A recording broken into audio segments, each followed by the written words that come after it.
Hey there and welcome back to our channel. In today's quick guide, we are going to show you how to rearrange the order of your Instagram post on your profile. It's a neat trick to keep your feeds looking just the way you want it. So let's get started. First thing first, open your Instagram app on your device. Tap on your profile picture in the bottom right corner to go to your Instagram profile.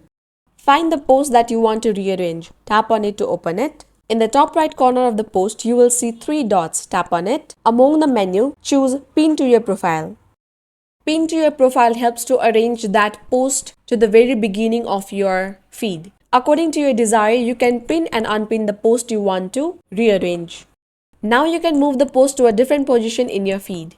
And that's it. You have successfully rearranged the order of your Instagram post on your profile. It's a handy way to curate your feed to match your style and preference. Keep in mind that you can only rearrange the order of the post that you have already posted. You cannot change the order of future posts. If you found this guide helpful, please give it a thumbs up and subscribe to our channel for more useful tips and tutorials. Thanks for watching and I will see you in the next one.